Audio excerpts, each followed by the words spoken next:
nav liela māka uztaisīt biznesu. Biznesa ideju viņu uztaisīt, tic man, kā 2 pirkstus apmīst. Tas vispār neprasa pulsu. Ja tev liekas, ka tas ir sarežģītākais, tev var pateikt, nē. Aizēju notur, lai pēc 5 gadi tavs veikals joprojām ir vaļā, un viņš nav mīnusos. Vēl viena biznesa ideja. Elīna apģērbusies ir konkrēti šādi, piemēram, Augstās upes festivālā. Es varu iegādāties precīzi to apģērbu, kā tu esi tur izskatījusies. Sūdīga biznesa ideja. Es gribu izmainīt sieviešu dzīvi. Es gribu, lai sieviete sāk domāt tāpat kā es, lai viņas notic. Un tas jau arī maina. Nu, tā kā... Man deg sirds par to. Mēs neesam apģērbs. Šis viss nav par pliku apģērbu. Šis ir instruments, kā tu vari nodot cilvēkam sievietes vērtību. Tas nav tikai par lupatu. Es agrāk domāju, Elīna, tu esi sūdīga. No tevis iet prom. Bet tagad saprotu, esmu tik afigēna, jo cilvēks saprot, uz ko viņš ir spējīgs. Un ka tā ir mana medaļa par to, ka tu vari cilvēku no šī tik zema posma uzcelt līdz tādam. Pareizi atnāc. Pareizi, zivju restorāns. Čau. Mēs esam zivju restorāns Tails. Mēs šodien esam Antonijas ielā 6A, te ir restorāns Tails. Tas ir zivju restorāns un mums šodien būs saruna ar Elīnu Didriksoni. 1000 biznesa idejas ir šis podcasts nosaukums un mūsu mērķis šodien ar Elīnu Didriksoni kopā apspriest vairākas biznesa idejas, kas ir saistīts gan ar apģērba biznesu, gan arī ar, iespējams, arī citiem potenciāliem biznesiem.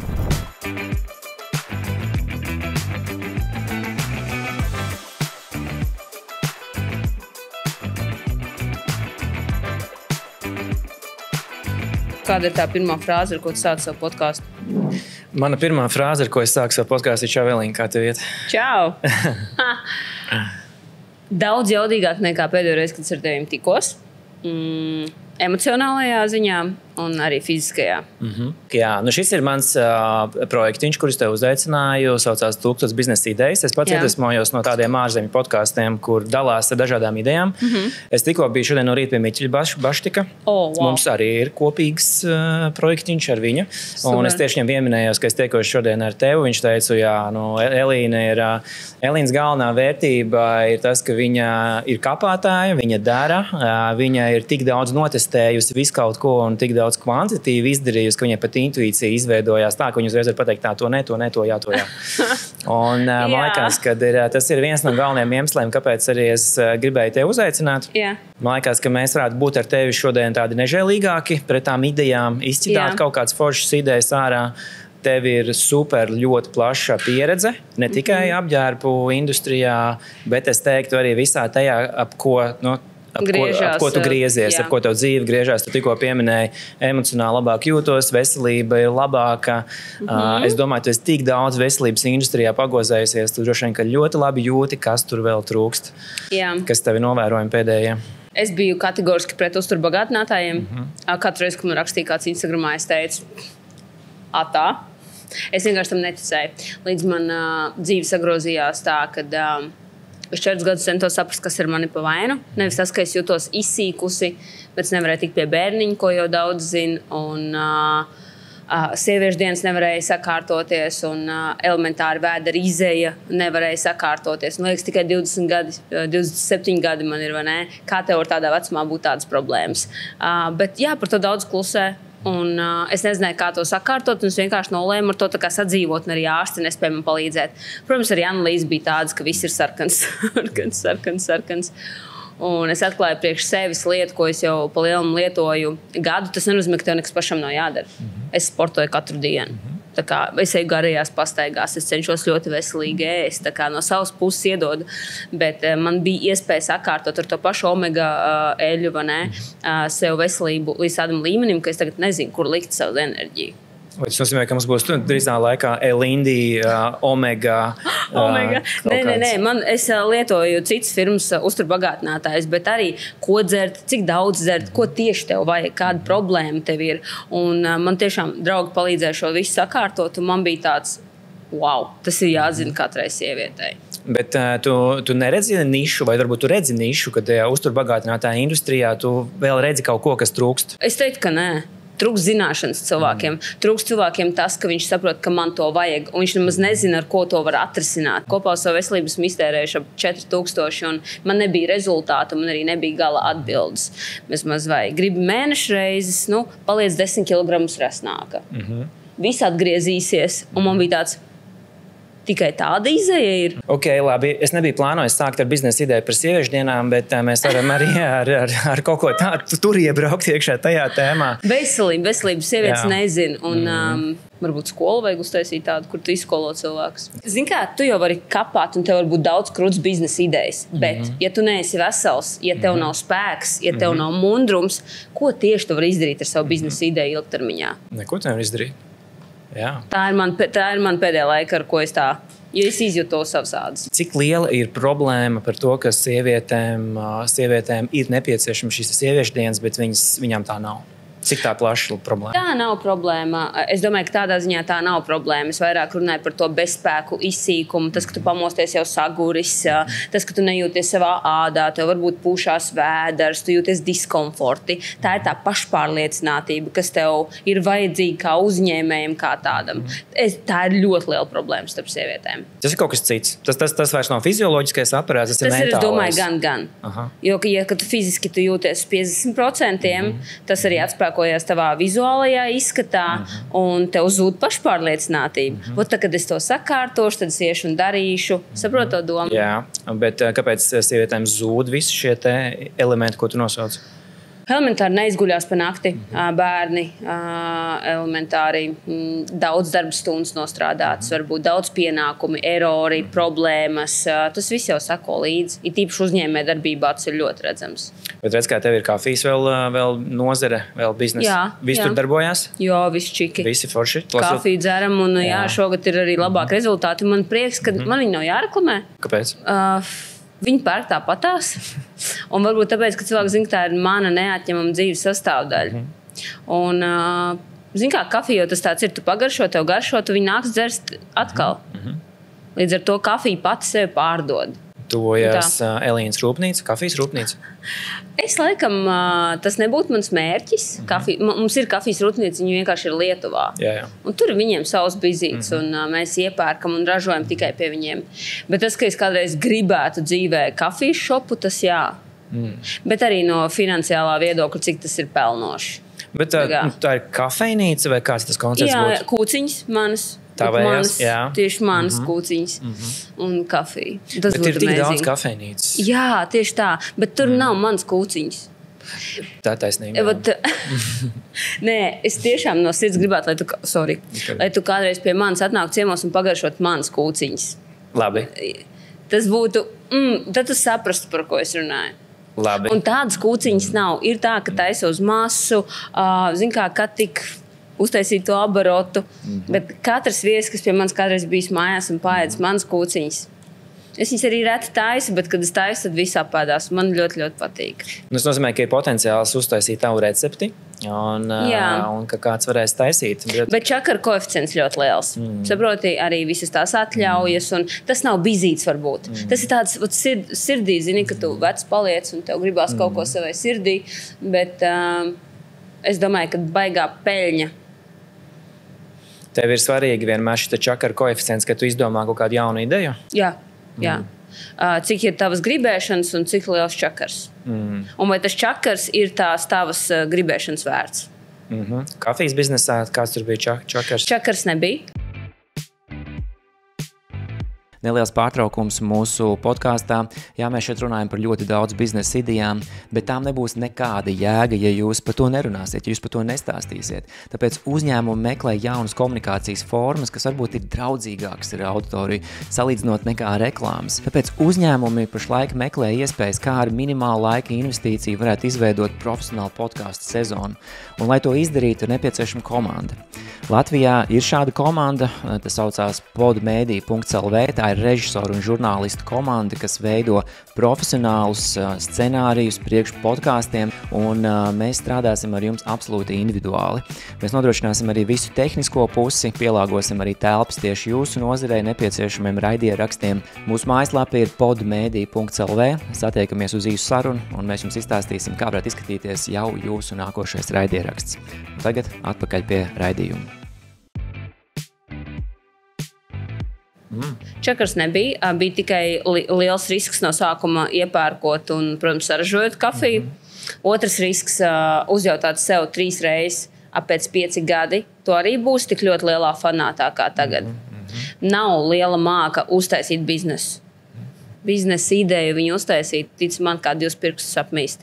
Tas vispār neprasa pulsu. Ja tev liekas, ka tas ir sarežģītākais, tev var pateikt, nē, aizej un noturi. Aizej un noturi, lai pēc 5 gadi tavs veikals joprojām ir vaļā, un viņš nav mīnusos. Bet tas jau saistīts ar to biznesa ideju. Tu jau arī priekšlaicīgi izdomā kaut ko tādu, kas labi strādās. Pats par sevi nekas nestrādā. Ko tu stumsi, tas ies. Arī mūsu biznesa, es jau neesmu muļķi, kāpēc strādāju 5 dienas nedēļā vai 7 dienas nedēļā.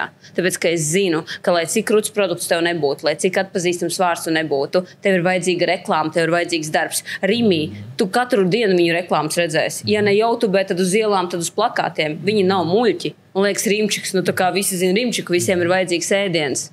Bet konkurenti neguļ. Tu vari izstāstīt man, it kā mēs būtu ar tevi pirmoreiz tikušies, un es neko nezinu par Elīnu Didriksonu un tavu Elīnu biznesu. Tu izstāstītu savu biznesa modeli. Kā tu viņu esi? Kāpēc tas strādā? Tāpēc, ka viņš ir izveidots uz spēcīgas personības. Ok, forši, šis ir ļoti, ļoti svarīgi. Spēcīga personība, personība, kas ir vienmēr apritē. Nav tā, ka es esmu tikai uz vienu kampaņu un viss. Esmu regulāri. Mūsu uzņēmums nemitīgi aug, un cilvēkiem ir iespēja to redzēt līdzi. Viņi redz to procesu, viņi redz tās grūtības. Tas arī satuvina tevi ar klientu. Mēs nemitīgi domājam ar to, kā mēs varam izcelties. Jo tas, ja tu saplūdīsi ar visu pārējo masu, mums vienmēr ir kaut kas krāsas, košs, kaut kas citādāks, bet mēs ikdienā strādājam pie tā, lai ir labs pamata produkts. Kas tas ir? Pieņemsim, ar Rimčikā var būt super labas sezemes sēkliņas atvestas no Āzijas, kas ir super, bet viņi varbūt pamatā strādā, lai viņiem būtu vissvaigākā, mīkstākā maizīte plauktā. Jo tu katru dienu neatnāks pakaļ sezemes sēkliņām, bet tu atnāks pakaļ mīkstai svaigai maizītei. Kas ir tavā pasaulē mīkstā maizīte? Viss, kas ir melns. Aha, ja. Top pirktākais produkts. Viss, kas ir koriģējošs, kas savalk, kas iedod to plusiņu sievietei. Un noteikti ļoti kvalitatīvs biks. Biks, tas ir mūsu trumps. Tas ir, mēs esam atkoduši, kas ir laba bikse. Un bikses ir tas, ko velk lielākoties visas sievietes. Piedod, kas ir laba bikse? Kas ir laba bikse? Tādas, ko nevar nopirkt veikalā, tirdzniecības centros. Tas ir, kas sievietēm ir svarīgi. Ļoti augsta josvieta, lai ir ērti, lai tu apsēdies, tev vēders nevaļās vaļā. Mīkstums, lai ir strečīgi, staipīgi. Tiešām garums biksēm. Ļoti daudz sievietes sūdzās, kad ir līdz potītēm un nav garums normāls. Lai ir aktuāls trendam, ja tagad ir platas biks, tad tas ir lielā piedāvājumā. Noteikti materiāls pats, cena, un, protams, pasniegšana. Un tas viss saslēdzās. Forši, es nekad nebūtu domājis, kad ir bikses, melna krāsa. Un push-ups, lai duksis izskatās ļoti labi. Koriģējošais saprot, jo tas tā kā ir problēmas risinājums kaut kādā ziņā. Jā. Bet tā ir latviešu mentalitātei, tās melnā krāsa. Viņiem liekas, ka tas tiešām ir bāze kaut kāda. Jā. Vai ne? Un laba bāze. Jo, ja būs laba bāze, cilvēks pie tevis atgriezīsies. Arī pakaļ kaut kam interesantam. Ok, forši. Mums ir tā saucamais mīkstā maizīšu princips, tagad, ko tu brīnišķīgi izstāstīji. Mums ir spilgta personība. Jā. Es nezinu, vai tu vari vai drīksti vai gribi dalīties ar tām peļņas, tiem procentiem, bet kāds ir tas, no kurienes, kā tu dabūni tās preces? Jūs neražojat Latvijā, to es zinu. Tas arī ir diezgan svarīgi. Jūs vedat. Mēs vedam. Jā. Mēs drīkstam tur iet iekšā tajās durtiņās? No kurienes mēs vedam? Arī jā, jo tas ir svarīgi tajā biznesa uzbūvē. Jā. Neliela daļa procentu pa lielam ir ražota Ķīnā. bet viņa tiek izplatīta Eiropā. Sanāk, viņa tiek ievesta tur, un tad no turienes viņa tev tiek atgādāts ar dažādiem ražotājiem, jo mēs neslēpsim, ka Ķīna tas ir vienkārši must have labākais. Bet ļoti liela daļa preces mums tiek ražota Itālijā, tā ka reāli ražota. Mēnesi atpakaļ vēl sev nevarēja to pateikt, bet tagad mums tiešām ir, ka ražoja Lindija Itālijā ar mūsu birkām un mūsu logo, un mēs to vienkārši šausmīgi lepojamies. Un tā ir Francija. Tad jums ir Made in Italy, Made in France? Jā. Okay, super, labi. Jā. Un biznesam ir vajadzīgs, cik ir apģērbu industrijā, tur ir 2, 3, 4 ir tas uzcenojums? Viss ir atkarīgs uz kādu apjomu tu ej. Ja tu esi mazais uzņēmējs, tu vari taisīt reiz 3. Jā, easy, jo tev pārdod to vienu biksīti un vienu džemperīti, un tu jau esi čempions, jo tev ir maz klientu. Ja tu gribi iet uz masu, tad reiz 2 tie ir griezti, un reizēm mēs pat reiz 2 nevaram uztaisīt. Jā, un no tā visa tu vēl PVN maksā. Jā. Fotosesijas, modeles, fotografēšanu, ievietošanu mājaslapā, noktavas uzturēšanu, darbinieku atalgojumu, plusā vēl pakošanas izmaksas, kas ir kastīte, maisiņš, kartiņa, sarēķina tagad. Kas jums paliek pāri vispār?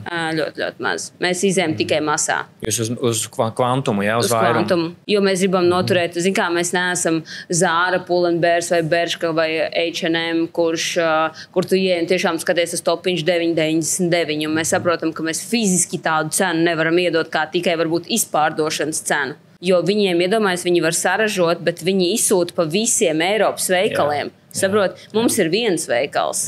Mēs nepasūtam vienu topiņu 10,000 vienībās, ka mēs varam viņu izmētāt visur un tad arī nolaist to cenu pa 3,99.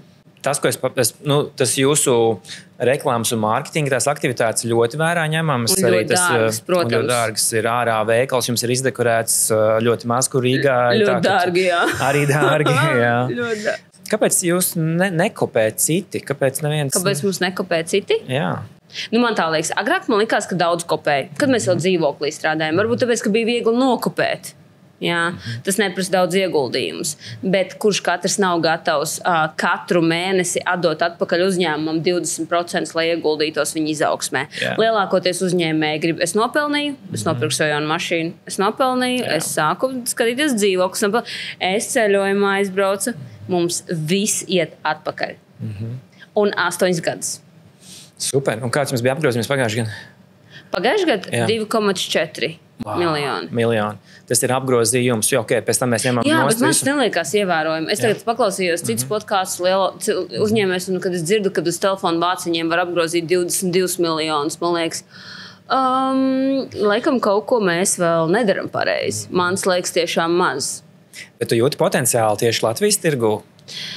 Es domāju, ka mums ir vēl kur rakt, bet mēs ļoti gribam iet Lietuvā, jo uz to brīdi Lietuva mums iepērkās 20%, kas ir labi, bet mēs saprotam, ka tur ir lielāka auditorija un cilvēkiem patīk mūsu drēbes. Lietuvā cilvēki ir drosmīgāki, viņi ir tuvāk Polijai, un Polija ir pilnīgs tā kā, tur modes tā sajūta, tur ir drosmīgāki cilvēki. Viņiem tik labi varbūt melns biks netirgojās kā mums Latvijā. Mums ir bijuši ražotāji, kas jautā, kāpēc jūs iepērkat visu laiku tik tumšas krāsas?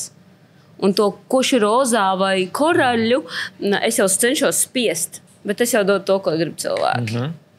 Forši, Lietuva. Es pamanīju Augstās upes festivālu, jūsu aktivitātes. Jā, nebija nekāda rezultāta no tā.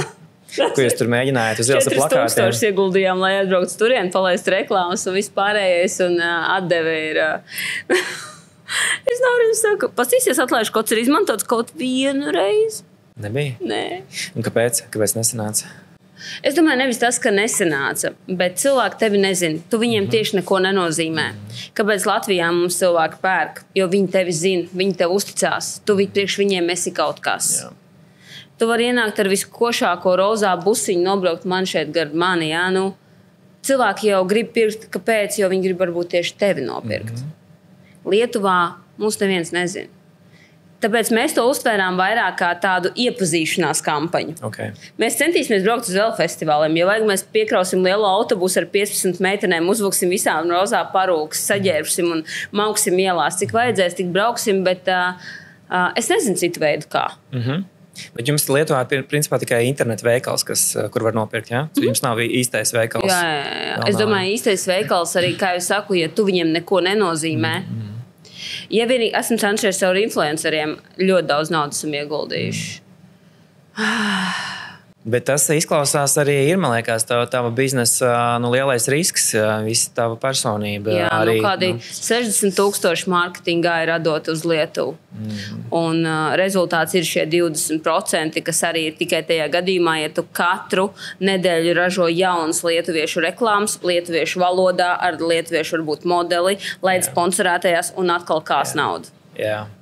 Un tev tas viens pirkums izmaksā varbūt 11 līdz 15 eiro, bet ja tu pārdod biks par 25 eiro, vai tu vari atļauties to? Jā, tieši tā. Bet principā tavu biznesu, man liekas, baigi grūti pārdot, ir, ne?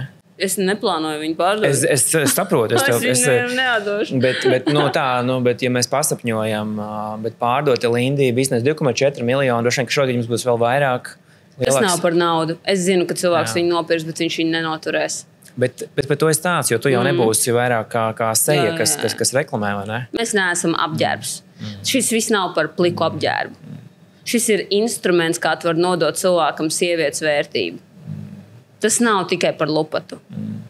Jo es jūtu, kāda iemesla dēļ cilvēki iepērkās. Jā, būs daudz patstāvīgie, kuriem patīk drēbi, un viņš viņu nopērk, un viņiem galīgi tu neinteresē. Bet lielākoties visi klienti, kas iepērkās, viņi tev seko. Tad viņiem tu interesē. Nevis tikai vienkārši plika drēbi, jo drēbes pārdot visi. Ar ko tu izcelsies? Kas tev būtu jādara, lai tu Latvijā varētu 10 miljonus apgrozīt? Es domāju, ka man vajadzētu tādas kā es, vēl 3 vai 4. Tas nozīmē, vienkārši ir jādabūna darbā līdzīgas personības, spilgtas meitenes, vai ne? Spēcīgas sievietes. Ar labu auditoriju. Nevis, ka es viņām iedodu auditoriju, jo tad, ko mēs dalīsim auditoriju, ja viņas ienāktu ar savu auditoriju. Tev nav bail, ka viņas paņems auditoriju un aizies kaut kur pašas uztaisīs savējo? Ai, pamēģini. Es varu paspiest roku un es vienkārši zinu, ko tas maksā. Jā. Tā kā man nav vairs tas līmenis, ka man liekas, tu arī filmējies tāpat kā mēs, vai tu dabūji tādu pašu džinsa jaciņu un tu plāno viņu pārdot. Welcome reality. Vispār nav žēl. Tāpēc saku, kāpēc tevi nekopē? Es zinu, ko tas paprasa, un to, ko tas paprasa man. Cilvēki nav gatavi to darīt. Viņi grib kā man, bet viņi nav gatavi darīt tāpat, kā to daru es.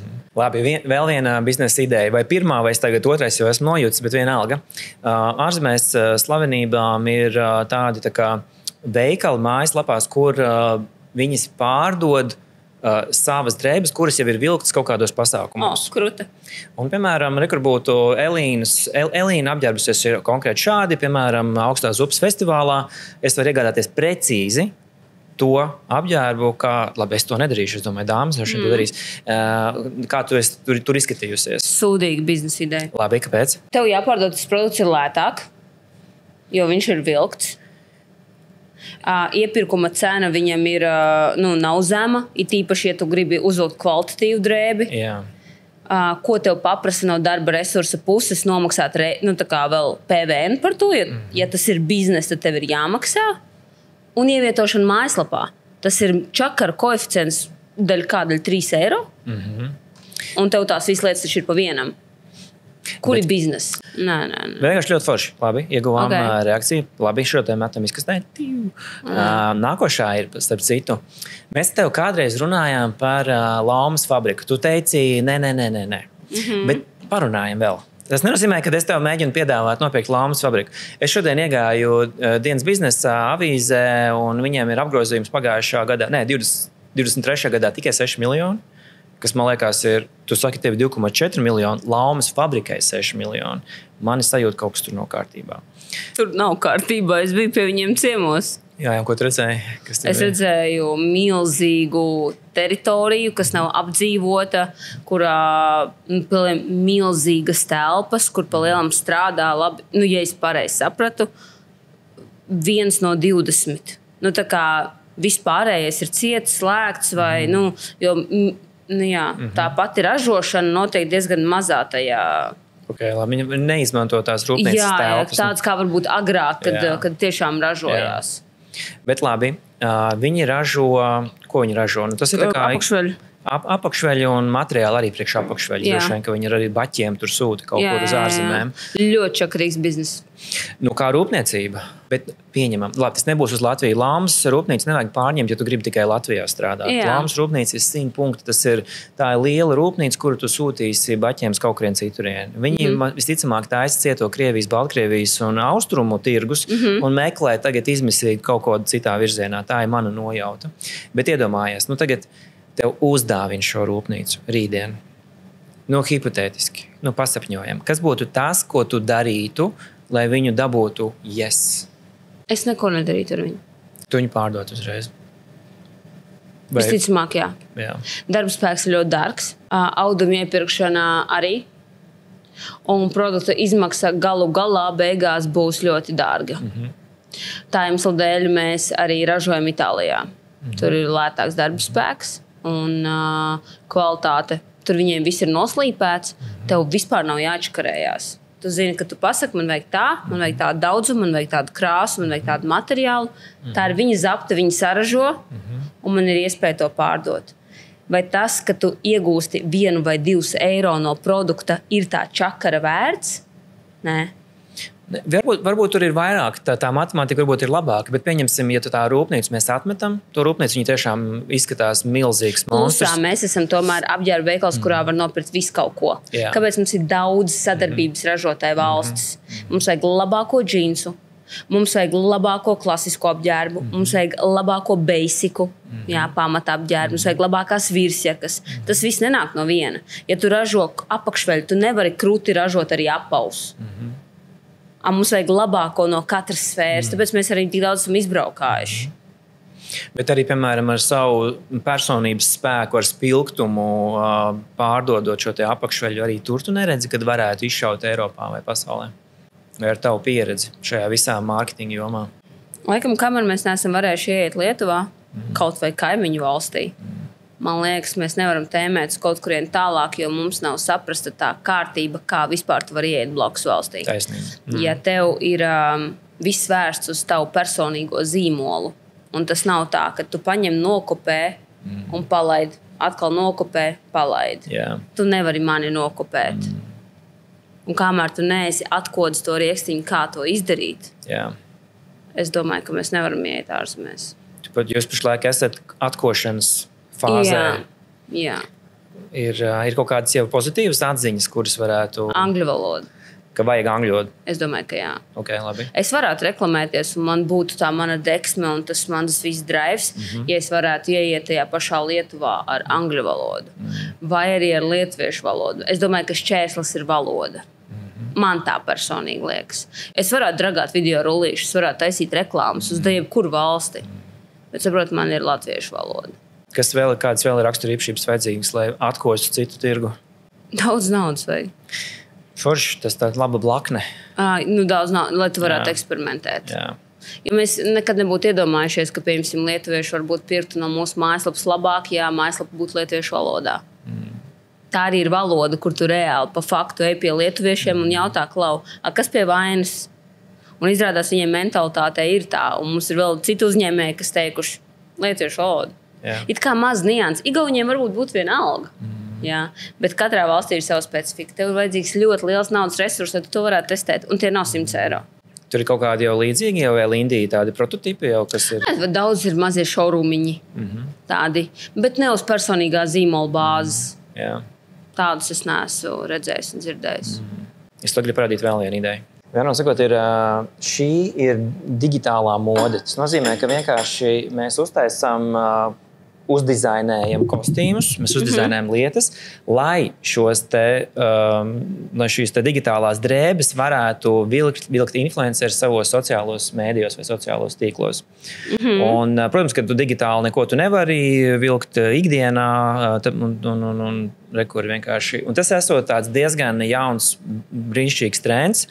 Nav nekāda ražošana, nav nekāda laumas fabrika vajadzīga. Un tā kā tie sociālajie mēdīji ir tik populāri, tad mēs varam uzradīt visu kaut kādas drēbes, kur viņi var tās fotosesijās ielikt iekšā.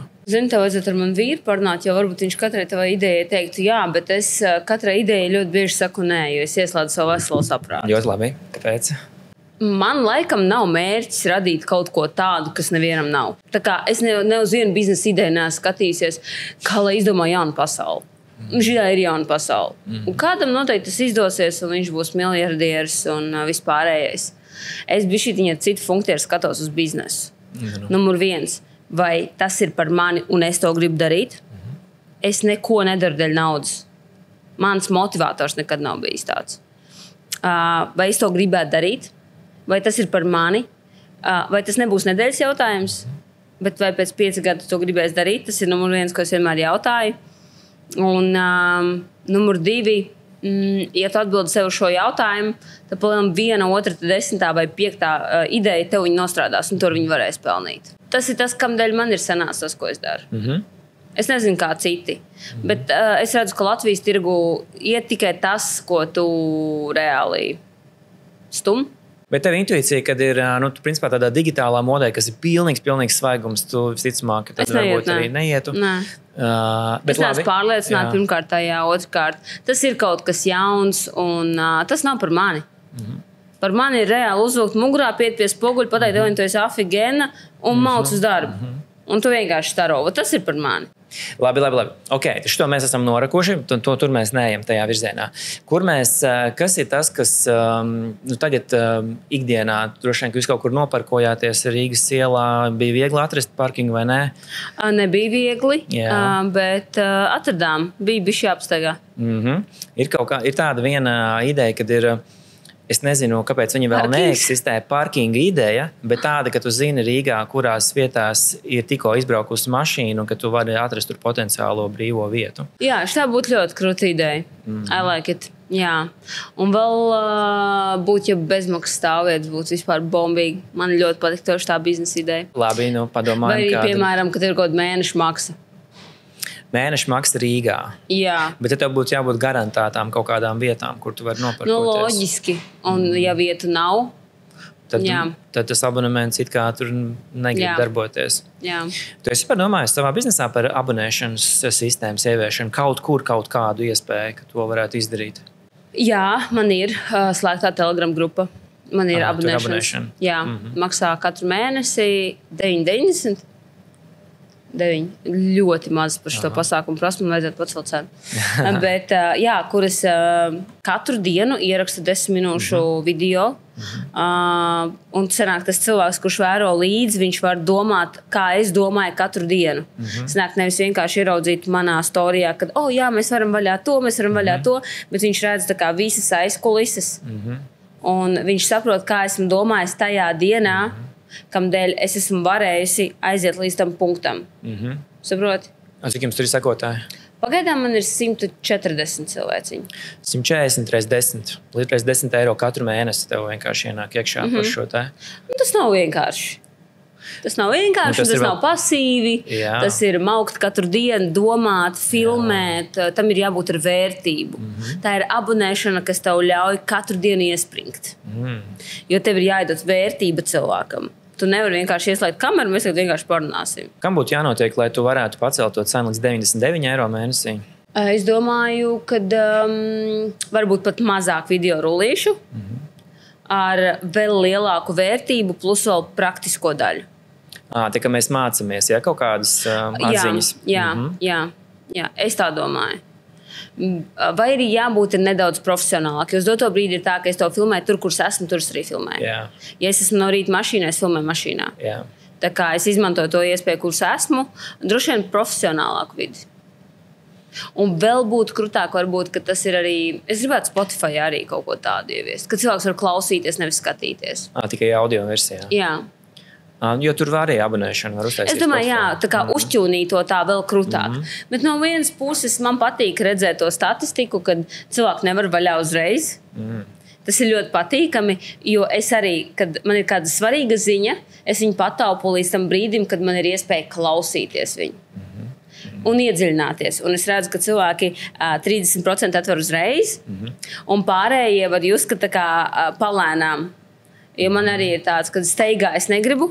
Jā. Es gribu, kad es braukšu mierīgi no rīta. Es paņemšu un noklausīšos to vai nu podkāstu, vai nu prāt rīta rosmi, vai nu kaut ko svarīgu, kas tev ir, kur tev ir jākoncentrējās. Lielam tas nozīmē, ka tev ir aizkulišu TV kanāls pa maksu.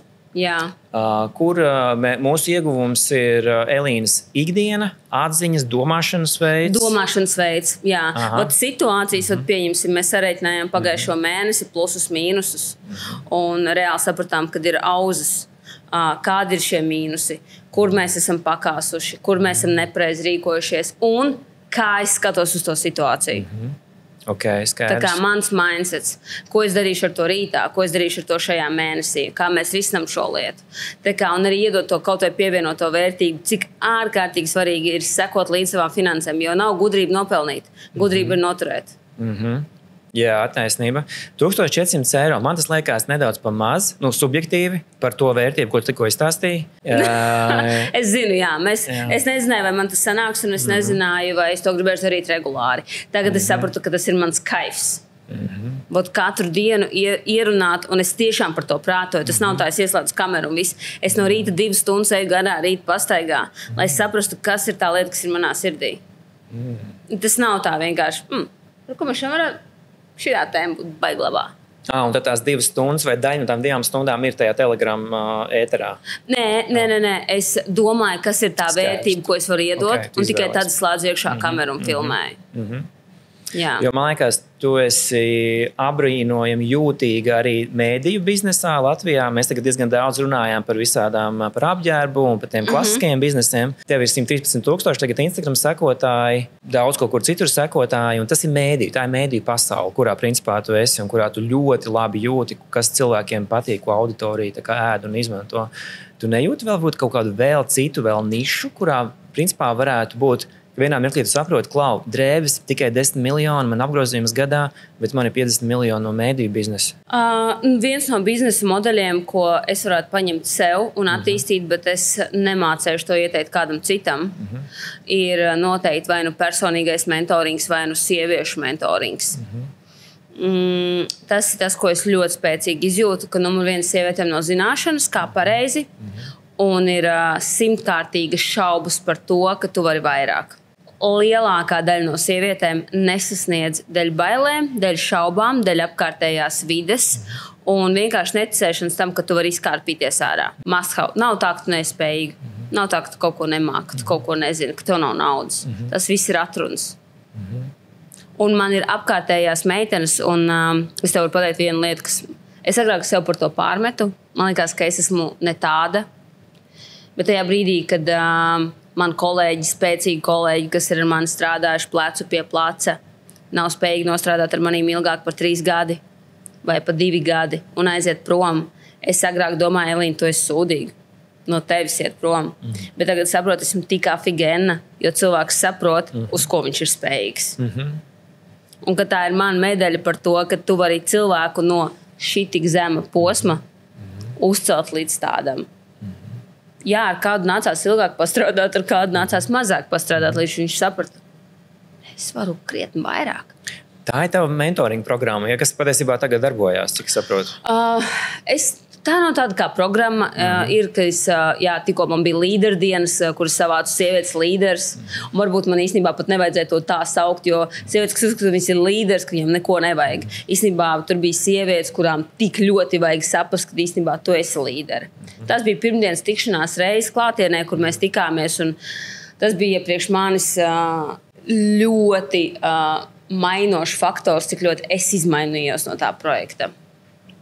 Man laikam trūkst tas, kad es nesaprotu, kā to sapakot, lai to varētu notirgot. Bet tas, ka manai ir krietni vairāk nekā es spēju pat iedomāties, tas ir 100 punkti. Vai tas ir kurs, vai tie ir klātienes tikšanās varianti, vai nu kā to visu salikt, tur man vēl nav mākslas. Es ļoti labi saprotu, jā, varbūt tā atslēga ir komūna. Runas skolē arī tagad ir tāda kā komūna, kurā mēs esam. Es arī prasu $35 par mēnesi, kur ir visas manas digitālās lekcijas, cik es zinu, tev arī ir ierakstīts tavas konferences, visas tavas uzrunas. Plus es vēl viņiem piedāvāju savu piekļuvi man, kas atsīt vienreiz nedēļā. Cilvēki var man pakonsultēties. Man pašlaik ir 50 cilvēki. Man ir mēnesī, es pa 1 mēnesi esmu iegūs 2000 ienākumus tikai mēnesī. Un patiesībā, ņemot vērā to, ko tu man tikko stāstīji par Telegram grupu, man ir tāda sajūta, ka līdzīgu saturu, ko tu liec, daudz mazākā apjomā, ārzemēs, piemēram, angliski runājošās dāmas, viņas pelna pāri 100,000 mēnesī abonēšanas sistēmā, par to prasot €99 vai $99 mēnesī. Piekļuve ir drīzāk komunai, kas būtu Elīnas komuna. Tev ir milzīga komuna, gigantiska. Un tev ir vajadzīgi 2200 apmēram cilvēki šajā te komunā, kas tev maksā €99 mēnesī, un tu apgrozīji vairāk nekā 100,000. Un tas ir tas mēdīju kanāls, tas mēnesī. Un tas ir mēdīju kanāls, kas man liekas, ka tur ir baigais potenciāls tieši no... Ir potenciāls. Jā. Ir, es zinu, es vēl pusgadu atpakaļ sevi tik ļoti nenovērtēju, kā es pati esmu izmainījusies. Un es saprotu, ka man ne tas, ka ir ko dot, esmu pārliecināta, ka tas ir jāzir cilvēkiem. Vēl pārdomām. Jā, vienkārši man liekas, ka tu no satura ziņā jau tu esi jau 100 punkti jau pāri tam līmenim, kas ir nepieciešams, lai kaut ko tādu vispār uztaisītu. Jā. Tev ir vienkārši kaut kāda vai nu platforma, vai cena, vai vienkārši kaut kāds tas rāmītis nepieciešams, ko cilvēks saprot, es iegūšu šeit šo, rekrutēju vēl 2000 dāmas, kuras grib, lai Elīna ar viņām komunicē un ir piekļuva tev. Jā. Un es esmu gatavs 100 maksāt mēnesī. Es būtu gatavs štuku maksāt. Arī? Goda vārds, es kad redzu, ko tu iegūsti, tu saproti, tev var viena lieta dzīvē izmainīties, kamdēļ tu vairs nekad nebūsi tāds kā agrāk. Jā. Kas tev ļaus nopelnīt vairāk. Tu būsi laimīgāks, tu kļūsti pašpārliecināts. Cik tu esi gatavs par to maksāt? Un tas ir vienkārši prātam neaptverami. Un to tik daudz nesaprot, jo sievietēm liekas, ka ko tad es? Vai tas nav priekš manis, vai esmu piedzimusi citā vidē, vai tas, kā ir tev, super, bet tas nekad nenostrādās man, jo man ir vīrs, bērni, man nav finanses, man aizmirsti. Viss, kas ir dzīvē, man dots, Dievs to gatavs ir arī tev dot. Bet nav spējīgi cilvēki tam nocēt. Un es esmu pamanījis ļoti reti, kurš ir gatavs vēl par to maksāt. Un tā ir tik aprobežota domāšana. Es pati piedzimu tādā ģimenē.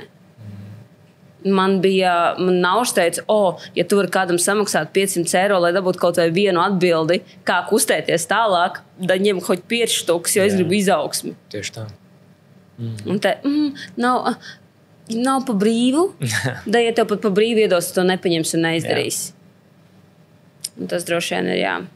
Es esmu precīzi to pašu. Ja ir pa brīvu, tad cilvēki to nenovērtē. Jā. Un, jo lielāka cena, jo aktīvāk viņi to visu uzņem, vēl konspektē un vēl pārprasa. Es pamanīju to mentoringā, ka man bija 1-1. Ir sievietes, ar kur tu vienkārši runā uz aci pret aci. Tu viņai vari pateikt tieši to pašu, un tu redzi, kā viņai acis speld. Viņa it kā ir te, bet viņa tevī neklausās, un tu saproti, kādu pērli tu viņai pateiksi. Savukārt mentoringā, kur sieviete ir samaksājis €300 par 1 stundu. Konspektiņš. Tur ir vienkārši, un tu saproti, tu gribi tādam dot.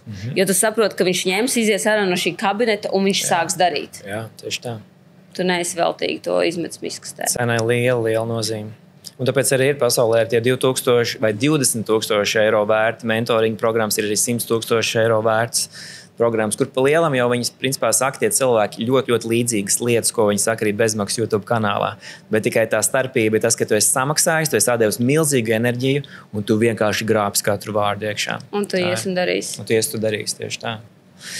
Kas ir vērtīgākais biznesa padoms, ko tu esi saņēmusi? Ir man pa sezonām, bet pēdējā laikā, kas man ļoti palīdzēja, ir nevis kas ir steidzams, bet kas ir svarīgs. Un es par to tik ilgi domāju. Jo es vienmēr grābu un ķēru un aiziet, jāizdara, jāsaka, darba stundas ir tik, cik ir. Un man tagad patīk tā apsēsties no rīta, Elīna, kas ir svarīgākais, kas tev šodien ir jāizdara. Un man laikam bija tas likās, jo vairāk strādās, jo vairāk pelnīs. Bet es saprotu, ka es jau sen esmu pār tam līmenim, kad kas ir svarīgākais, kas tev šodien jāizdara, kas ir jēgpilnākais. Man joprojām gribās to sakapāt, daudz. Un likt malā to, kā saka, ko vecāki tev ir iemācījuši. Nezinu, kā tev. Daudz strādās, daudz pelnīs. Laba izglītība bija tas primārais, ko teica, un tad jau viss sakārtosies. Jā, bet tā nav. Ko tu savam puikam mācīs, kas būs tās vērtības, ko tu viņam gribi ielikt? Numur 1 gribu viņam ielikt personīgas attiecības ar Dievu. Man nekas neliekas svarīgāks par to. Jo es uzskatu, Dievs man ir devis gan finansiālu brīvību, gan to, ka es neskrienu pakaļ naudai, bet nauda skrien pakaļ man. Es iekšēji jūtos laimīga. Es ticu, ka tas ir visa pamats. Un Dievs katram grib dot to labklājību. Nav tā, ka esmu ar kaut ko izredzēta. Jā, kad man ir un tev nevar būt, jo tev nav tāda ģimene, vai tev nav tāda status vai tāda izglītība. Esmu brīnišķīgs piemērs tam, ka bez izglītības, bez statusa, bez finansiālās rekursus, ko te mammīte karot naudiņu ieliek mutē, mēs esam varējuši sasniegt. Un Dievs ļoti ir mācījis mani. Un tās ir personīgas attiecības ar Dievu. Ka tu vari mierīgi pateikt vakarā kaut vai Dievs, paldies tev par šo dienu. Vai arī Dievs ir tādu šaizi, es nezinu, ko darīt. Palīdzi man, es pats netieku galā, man ir problēmas. Un tās ir attiecības, ka tu vari aiztaisīt acis un pateikt, Dievs, es ticu, ka ir šāda problēma, bet es ticu, ka tu man dosi atrisinājumu un ka tu paļaujies uz viņu. Jā, es pilnībā saprotu. To, jā, kad pēc tam viss kā piramīda sakārtojās. Kā iemācīties pārliecību? Tu esi nenormāli harizmātiska personība. Man pilnīgi ūdeni gribas. Mēs viņam manējo, es neesmu jāiztic, jā, droši. Kā iemācīties harizmātismu? Nē, vienot sakot, ir pārliecība. Tas ir klasiskais jautājums, ko runas skolā uzdod cilvēki. Un, protams, ir kaut kādas savas teorijas un novērojumi, bet kā tu teiktu, kā iegūt pārliecību? Kurā brīdī tu esi pārliecināts? Tas jautājums man? Jā, kurā brīdī tu jūties pārliecināts par sevi? Kad es esmu to darījis jau līdz tam. Es zinu, pieredze, jā, es zinu, ka man ir labi veicies, un es iegūstu avotu un spēku no iepriekšējas pieredzes. Kā tu uzdrīksties uz jaunām lietām, kuras tu nekad neizdarīsi? Jā, redz, tad ir tā tehnika saucās feiko. Tad ir feiko pārliecību, izmanto to spēku, resursus, kas tev ir bijis citā nozarē, bet emocionāli tu darīsi kaut ko pirmo reizi. Un nebaidies no tā, ka tu nokļūdīsies un kaut kur dubļos pavārtīsies. Super. No kurienes man ir pārliecība? Pārliecība tev ir tajā brīdī, kad tu zini, ka tu esi drošībā. Palielam, tā, kad tu iekāp karuselī un ja tevi nepiesprādzē, tu arī jūties tā, ka palielam tūlīt, ka sāks starts, tev palaidīs gaisā. Bet kāpēc tu karuselī jūties droši? Kāpēc ir tādi frīki, kas iekāp iekšā, paceļ rokas gaisā, kājas un vienkārši gatavi tā lidot? Tāpēc, ka viņi zina, ka viņi ir piesprādzēti. Tu vari bļaut, tu vari atslābināties, tu zini, ka viss ir safe. Kurā brīdī tu streso, kad tu sēdi kā karuselī, tu zini, ka tu esi piesprādzēts, ka viss kārtībā, bet tu vienkārši tev jau tūlīt rokas krampī saraus no tā, ka tev ir grūti pat turēties pie viņa. Kaut gan abi divi ir vienādā situācijā. Un šeit ir tā atšķirība, par kuru es saku. Tad, kad tu esi Dieva rokās, tad, kad tu zini, ka viņš tev ir ielicis sirdī to sapni, ka tu esi pielūdzis par to. Es ļoti bieži saku, Dievs, ja tas ir no tevis, dod man drosmi. Tu zini, ka man viņas nav. Vai ja tas ir no tevis, tad svētī, lai vienkārši durvis pašas atverās. Es darīšu, es iešu, nav tā, ka es sēdēšu tā. Dievs svētī, lūdzu, un pats ņifīgā nav plāna gatavs darīt. Jā? Tad arī tev rodās tā drošība, ka tu zini, ka Dievs parūpēsies par tevi. Un pat, ja tev nesanāks, viņš tev versīs to par labu. Atslēgas vārds drošība, drošības sajūta. Tā drošības josta tavā gadījumā ir ticība augstākam spēkam, ka tu nepavēlties šeit. Jā. Un, man liekas, ļoti, ļoti svarīgs tas vārds ir tā drošības sajūta. Ļoti daudziem cilvēkiem patiesībā viņas tiešām nedara, jo ir bail. Easy. Nav kuru nafig man riskēt. Viena no tādām pieredzēm, Mairis Briedis, bokseris, viņam bija, viņa karjeras augšā bija cīņa pret Usiku, kas ir Ukrainas, kurš pašlaik ir smagsvaros labākais pasaulē. Un es ļoti labi atceros to mirkli, kā Mairis nāca uz arēnā, uz tiem dēļiem, un kā nāca Usiks. Usiks arī zināms kā ļoti pārliecināts ticīgais. Un Mairim varēja redzēt bišķiņ to trauksmi. Kad ir arēna pilna, mēs gaidām, atbildība ir gigantiski uz pleciem. Usikam savukārt bija ārprātīgs miers. Vienkārši viņš tā kā varēja redzēt, kad viņš tā pastījās uz augšu, visi tavās rokās. Apmēram tā bija tā ķermeņa valoda, kas liecināja. Okay, Usiks vinēja to maču. Viņš vinējis visus boksu mačus arī pēc tās māja briežu cīņas. Un tā vienīgā starpība ir drošības sajūta, šī drošības josta, kas dod iespēju cilvēkiem pieņemt ļoti labas foršas. Es ļoti labi saprotu, par ko tu runā. Kas ir pēdējā biznesa ideja, ko tu Naurim teici? Klau, tev ir ideja. Es tikko 5 minūtes biju. Man ir ideja par coffee shopu. To, ko tu teici, jā. Un mēs 5 minūtes atpakaļ skatījāmies telpas ar mūsu biznesa partneriem. Kafijas ražotājiem. Jo es uzskatu, labāk ir samaksāt kādam gudram cilvēkam, kurš ir darbojies jau šajā jomā, lai uzjautātu viņa pieredzi kaut vai, nekā kulties vienam pašam skopumā, domādams, ka tu pats izfunkcionēsi jaunu Ameriku. Tev tagad ir 27 gadi. Patinām bišķiņu laiku uz priekšu. Ir pagājuši 13 gadi, tev ir 40 gadi. Ko tu esi izdarījusi, kur mēs esam? Es noteikti sevi iztēlojos arēnā. Runāšana, konferences, seminārs, ja kaut kas tāds. Tu mani iesēji to vienu mazo sēkliņu, kad tu teici, Elīna, 500 cilvēki, kad būs arēna? Jā, tieši tā. Un kad būs arēna? Es dodu laiku sprīdi 5 līdz 6 gadi. Man ir vajadzīgi vēl ļoti daudz pieredzes. Un es pilnīgi jūtu, kā ar katru uzstāšanās reizi es saprotu, ka man nav robežu. Vispār es tev pilnībā piekrītu. Man arī publiskā runa ir kā pašizaugsmes viens no spēcīgākiem instrumentiem. 100 punkti. Tu vienkārši redzi, kā tā auditorija elpo ar tevi vienā ritmā, un tu notici, ka tu vari. Un tad arī tas spēks un pārliecība arī rodās. Jā, un priekš manis lielākā vērtība ir nevis tas, cik tev ir nauda kontā, bet vai tu vari dabūt cilvēku apsēsties tribīnē un ka viņš tevī klausās stundu. Tā ir cilvēku uzmanība, tas ir cilvēku laiks, un īstenībā tas ir pat dārgāk nekā pārdots viens biks online veikalā. Es gribu izmainīt sieviešu dzīvi. Es gribu, lai sievietes sāk domāt tāpat kā es, lai viņas notic. Un tas jau arī maina. Tā kā man deg sirds par to. Lai notic. Lai notic. Tu dzīvo Latvijā vēl joprojām? Es dzīvoju Latvijā, jā. Man ir mājiņa, kur apkārt ir meža, kurā es varu iet staigāties. Jo uz doto brīdi braucu uz meža parku katru rītu, lai būtu mierā, klusumā, mežā. Tur, starp citu, nav neviena 5 no rīta. Meža parkā? Jā.